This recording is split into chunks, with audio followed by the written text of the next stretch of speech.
বাহিরে ঝুম বৃষ্টি শুরু হয়ে গিয়েছে, তাই বাঙালির ঘরে চিরাচরিত যে দৃশ্য আমরা দেখতে পাই সেটাই আমি আজকে আপনাদের সাথে শেয়ার করব। হ্যাঁ বন্ধুরা, চলে এসেছে পাগলা খিচুড়ির ফুল রেসিপিটা দেখার জন্য কিন্তু ধৈর্য সহকারে আমার সাথে থাকতে হবে।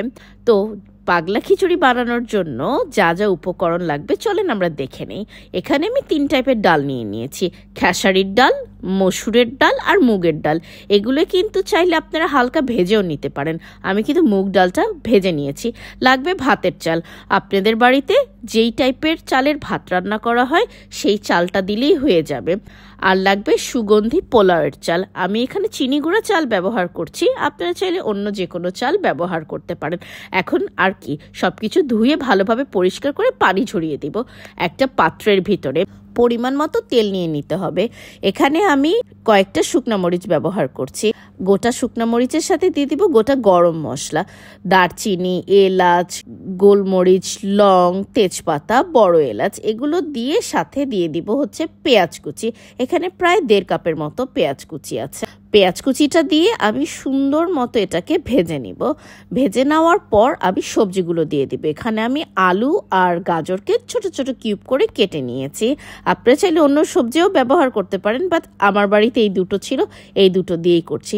দিয়ে দিলাম পরিমাণ মতো লবণ, দিয়ে এখন এটাকে ভালোভাবে আমি ভেজে নিব। এই ধরেন মিনিট 5-7 মতো। তারপরে দিয়ে দিলাম হচ্ছে কয়েকটা আস্ত কাঁচামরিচ দেওয়ার পর এটাকে আবার একটু নেড়েচেড়ে দিতে হবে।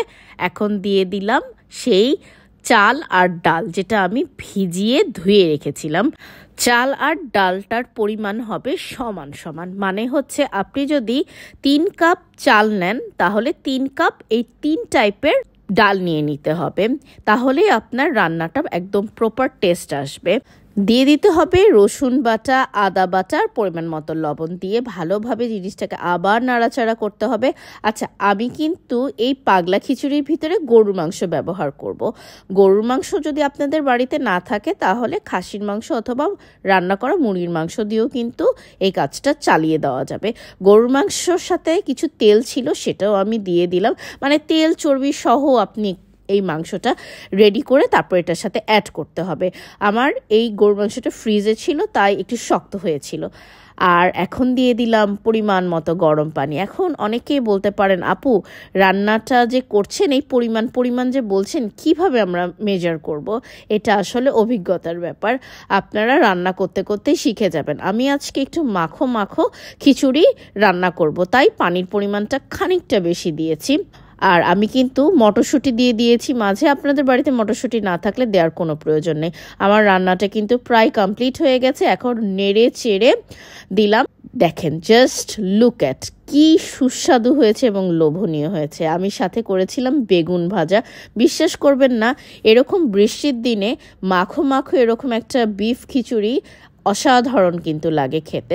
আপনারা রেসিপিটা মাটন অথবা চিকেন দিয়েও করতে পারেন, একদম সেম রেসিপি ফলো করে।